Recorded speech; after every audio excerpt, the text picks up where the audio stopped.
Wood cord. The business card. Oh.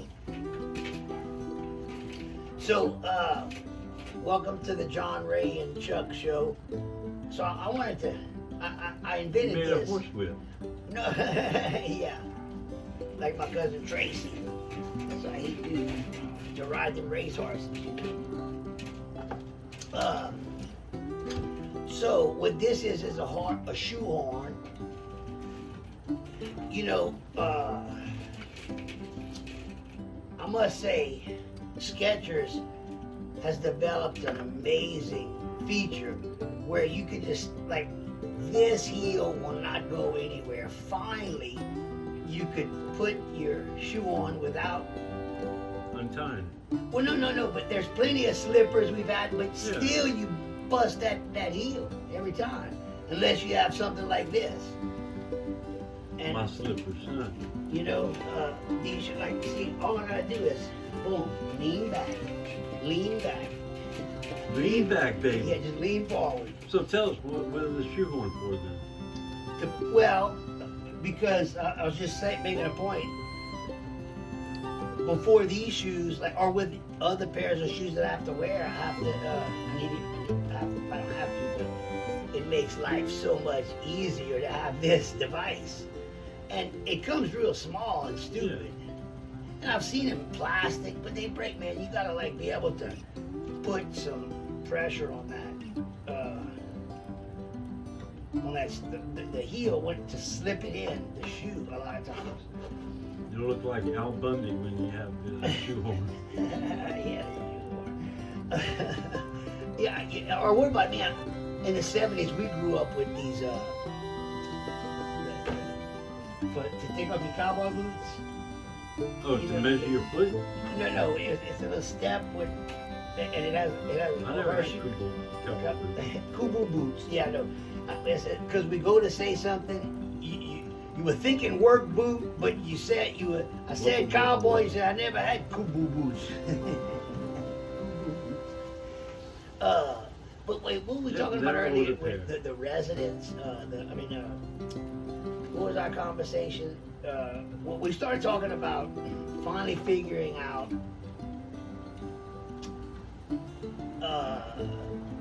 to the best of our understanding the cloud, that we all have our own cloud, per se, like, and that cloud is consciousness. It's the cloud being everyday life when we're consciously aware, consciously awakened, not sleeping but awake, and the routines of our day, the physical routines and patterns must also be consistent and persistent every day. And that's how people have asked me, well, man, how do you wake up at 4 and go work out every morning? Well, not every morning, but 3-4 days a week, whatever it is. It's because my body needs a routine. And at 4 in the morning, if that's when we're closest to the veil, they say, God said, or written about the veil being life and death, what we can see and what we cannot see. If we're close to that energy or that source from 3 to 4 in the morning, or 3, a lot of people wake up at 3, 3:33, 4, 4:44, in between that time span. So I'm catching it no matter which way I go. But it develops a routine, and I know what I'm doing every day. I loved my life when I had, doing sales. This one guy, man, Burns Boudreaux. He says, yeah, Burns Boudreaux, man, he died like within months of me start working there. And I ended up going, but he taught me how to sell. He gave me the only thing I needed. Nothing less, nothing more. The exact tool that made me successful in my career of sales, business development, which was a routine. He said, look, we want you to try to see 8 customers a day. It could be 8 different customers, or it could be 8 customers from Chevron. Right. But every Monday, the targets are Chevron, Shell, BP. Every Tuesday, Exxon, Mobil, Texaco. Every Wednesday, Santa Fe, yada yada, yada yada. Every Thursday, and we leave Fridays open. So Friday was always a free day. So the way I look at the days of the week are like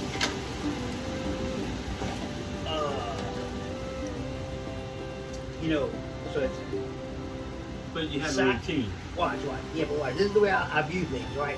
So it starts out for me on Friday, okay? So Friday is like the ultimate fucking day, right? Because after you work Friday, and if you're able to take off, even better, or if you have just a half a day on Friday, that's like gotta be the pinnacle of the best feeling.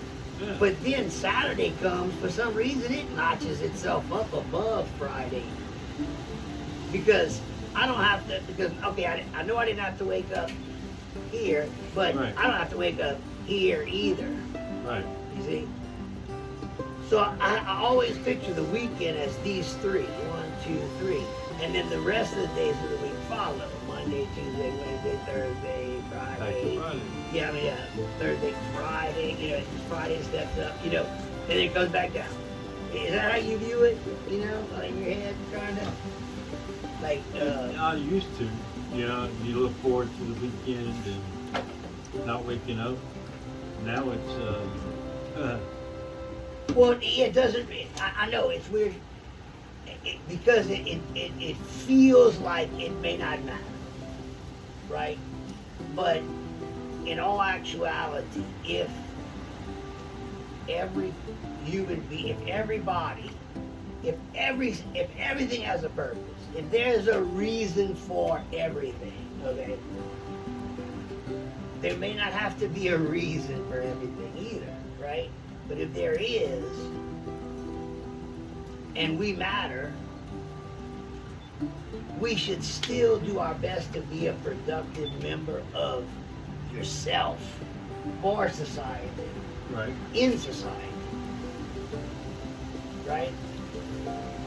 It's all about our view from this, my perspective right here, what I can see.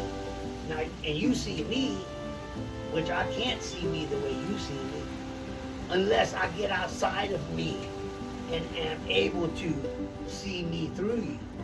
But how do you extract yourself out of the being? Well, it like for me, when I was at my camp, whenever I got caught in a just a dramatic love triangle, if you was, me in the middle, and I was able to, for some reason, at that time, as I'm totally immersed in conversation. So like the energy from like if other things could see you and I as we're conversating and learning and teaching each other whatever and just discussing that made sense. That's crazy. He just said that. Stuff we don't have to say to us out loud, but it'd be like this bright light. I would think like sparking, like just like the spark plug. Like why do you need a spark plug? Because you need a combustion just to get it like combustion to get it running. But it takes a lot to start. You're like, man, I need a lot of cranking amps or whatever it is. But then you good once you're running. You're up and running. And it's so much in life, like with business. It may take you a long time to get up to the customer base you want, but really, as I think about my life, everything I thought of the way I conducted my business was all through my mind. I wake up in the mornings, I'm thinking about the customers, the deals, like as I set goals.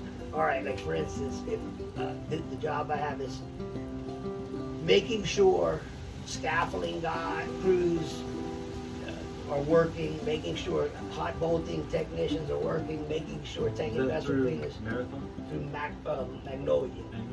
Yeah, to make sure those three entities are working. I envisioned them like when I had to get Arena, when we didn't have the master service agreement with Arena Energy or Arena Offshore. I would just, every time I think of Arena, every single time, I think of the guy that is in charge, Greg Hernandez, in his office, and it's like a flipping of something, like here, boom. It's like him giving me the master service agreement, and that's exactly what happened. In fact, I was in a meeting in the owner's office when I got the email, and I was like, God, Joey, you know. Just the reward of that, wow, God, yeah. It was phenomenal because I started from the bottom and worked my way to the middle. Well, actually, I went straight to the top at some point, but the top guy is only top guy because the real top guy, the second guy that's in Lafayette, he just didn't want to move to Houston. No. But he still runs the show. He's just in the right territory. Was the guy I needed to go to. Until I made it to him, nothing was getting done. The guy in the big seat said, hey, it comes across my desk, I'll sign. I won't back out, you know. I won't question nothing, right? Yeah. You just got to make sure somebody gets it to me. You know, so, but I still wasn't successful until I went to the source. And it's like, and that's what it's about. Like, what's our source? What's our source? I picture every time I picture source, I picture this huge connection, and it gets wider, like a funnel down to me, right? That's your source. In my heart, yeah. That's what I see. That's what source looks like to me. When I talk to God, when I talk about God, I picture a guy that looks just like Jesus but older, in a little lighter colored. You know, exactly what we were trained for, right? Right. But the way the Bible was really submit to be interpreted, is what I'm learning is, man, you don't take that shit for, like, it's not word for word. You know, like, dude, I'm telling you stories that what could happen. Like, okay, there's these two guys. Yeah. Every one of Jesus' stories starts off, there's these two guys. You know what I'm saying? Just like our story. Hey, man, there's these two guys, right? Woodrow and Thibodeau. Man. Sitting down telling each other their problems. Woodrow said, man, I got sick of hunting them damn ducks and deers, so I decided to take me a wild safari hunt. So I get out there in that African jungle, man, all he gave us was a machete and a rifle. That first day I'm cutting branches to the left, cutting branches to the right. I don't see nothing all day long. Same thing, second day, same thing. Cut it to the left, cut to the right. Till on that third day, I get out there, I cut that branch to the left, and when I cut it to the right, there he was. A big old tiger with a head about that big. That tiger did, roar! I shit in my pants. Thibodeau said, no, I shit in my pants. He said, no, I just now shit in my pants when I did, roar! You know, that's real, you know. I love that Thibodeau jokes.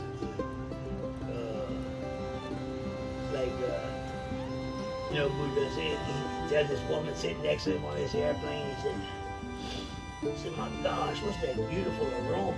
She said, why, Chanel number 5, $50 an ounce.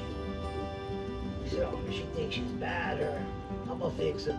He felt this bubble of gas come to his stomach. He passed it silent but violent.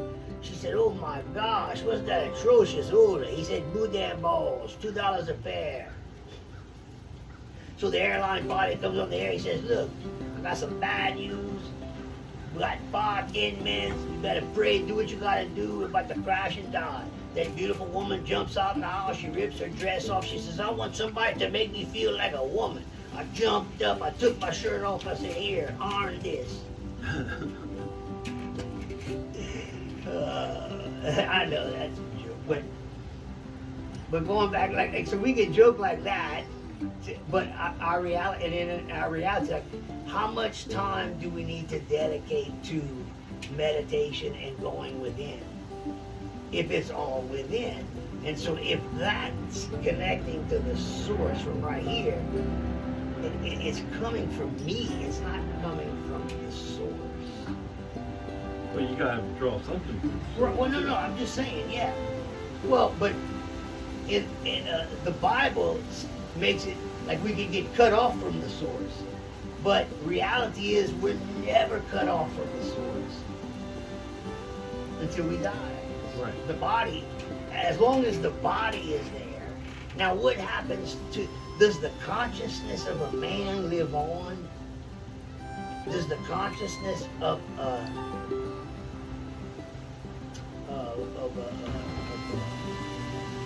Alzheimer's patient live on that once was? Or once it's past a certain point, they just plumb nuts, you know? We see them as plumb nuts, but they just, you know, like just existing. They look like they're existing, but are in they their trying to mind, stream out in their mind? yeah, what the fuck is going through their heads, man? I hope to God it's not just pure misery. Yeah. Well, I mean, I doubt it would be because they probably cry all the time. It is misery because if you're trying to communicate with somebody and you can. Well, it's misery for us. Yeah. But yeah, and we assuming they can hear us, number one. We're assuming all these things, you know, that could maybe, if we die and then we just turn to dust and the consciousness dies with it, which is a scary thought because we all would hope that our consciousness could live on. Right. You know, I've had so many encounters with death in terms of right after somebody dies. I've had so many, or almost at the time of like coincidences, like, you know, we talking about Jimbo and he pops up. Yeah. I'm talking about death coincidences. Like the girl that I dated and she went to visit my dad, you know, he was in the hospital. And she told my mom and dad, she said, Miss Danny, Miss Marina, I'm gonna die loving your son. And 2 months later to that day, she died. Really? Yeah. From what? She got in a car accident. Freak accident. My point is, and then I couldn't go to her funeral. I just couldn't. It was too hard for me. Plus, that was, you remember the experience I had with the trio? She was one of the women. Oh. And anyway, but she was always the good person. You know, she was a nurse. She was great. She just had a drinking problem. And the problem was she could afford it. Right.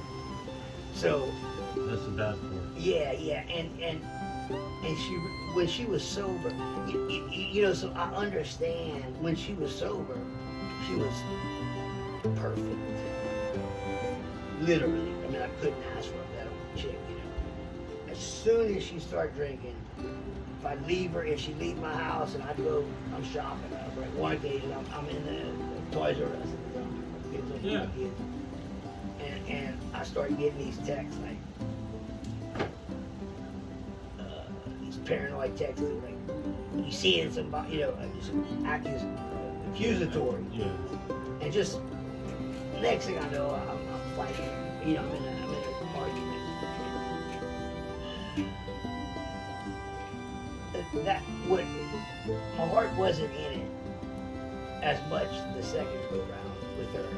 The first round was I was 17 or 18 at UL, and I got asked to MC the fraternity